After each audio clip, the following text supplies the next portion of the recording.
Hi, I'm Pete, coach of Atlantic Nutrition. I've had a few people struggling to eat solid food at breakfast, struggling to get vegetables in at breakfast, and also quite a few people struggling to find the time for food preparation. Okay, so this here is going to be a kind of smoothie covering all your major food groups, and it's kind of a meal in itself. You don't want to use it too often because when you blend things, you're going to be, it's a process, you're processing the food, and the ideal is always to eat whole foods. So with berries, for example, you're going to be breaking down the cell walls in the blender, making the sugar more available. You're going to get a bigger blood sugar spike, bigger insulin spike, but it's much better than grabbing a sandwich from your local supermarket, or a lot of the other kind of fast food options. It's going to beat those.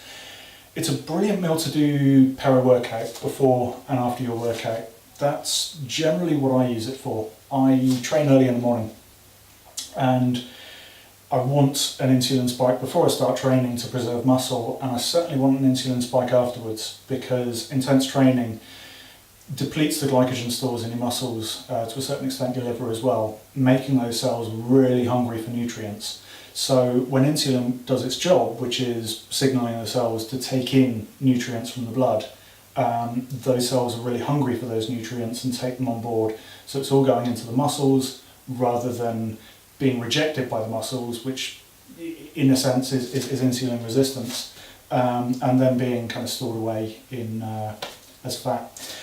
So, going to stick with the precision nutrition kind of palm-sized portion of protein. In case you haven't come across it, for a woman that's a palm-sized portion of protein, fist-sized portion of vegetables, cupped handful of carbs, 1 thumbful of fat, and for guys it's twice that.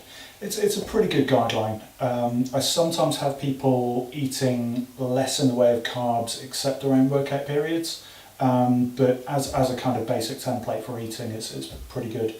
So, going to start with protein-rich food. Now, going to use a little bit of yogurt. This is live bio yogurt, good for gut bacteria. Well, it contains bacteria that are good for your gut health. So I'm going to kind of have about a palm-sized portion of that and top it up with whey protein, which again it's a processed food. So I wouldn't use it too much, but it is good in that peri-workout period because it's very quick and easy to digest. When you want those nutrients in a hurry, when your cells are hungry for it, it is a good option. Okay, next the veggies. This might sound disgusting, but I promise you the flavour does not come through into the end product. Spinach, I found, really is, for me, the best option here. So I'm going to do two kind of, a bit difficult to judge a fist-sized portion of spinach because it's obviously got all the air in between the leaves, but I'm going to say that's about right. Can you use frozen spinach? In fact, in some ways that's ideal because I would normally put a little bit of ice in with it just to bring the temperature down, makes it slightly nicer to drink. But frozen spinach and or frozen berries will have that effect kind of naturally. So moving on to carbs. I'm going to do half and half berries and oats because I want, berries are going to give me quick energy, the oats are going to be, it's going to be slightly slower release. So I'm going to go for a cupped handful of berries there. It's quite a generous cupped handful, and then a cupped handful of oats as well. The oats will be broken down in the blender. Okay, so for fat-rich food, I've got a little bit of fat here in the yogurt. I'm going to top it up with full-fat milk. So I'm going to say that's one of my thumbs of fat between these two. And top it up, what I have here is some almond butter. You could use any nut butter. Avocados are a really good option as a fat-rich food in here. So 1 thumb-sized portion there. I'm not going to eat that because it's going to be really difficult to talk if I do. Okay, so I'm just going to top that up. Obviously, the more liquid you put in, the more watery it's going to be. That looks about right to me. Okay, I'm going to blend this up and then I'll be back to show you the final product.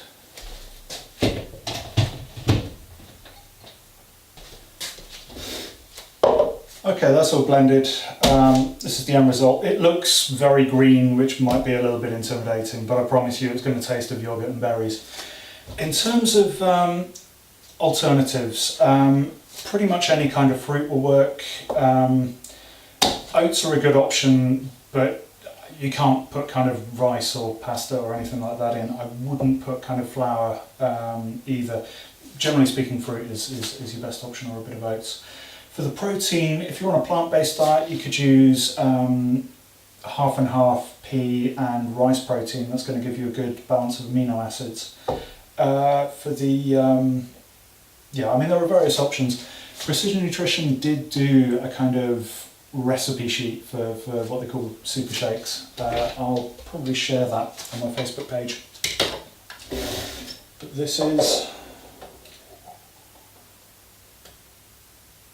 the end product.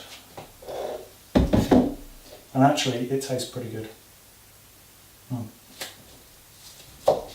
Thanks very much.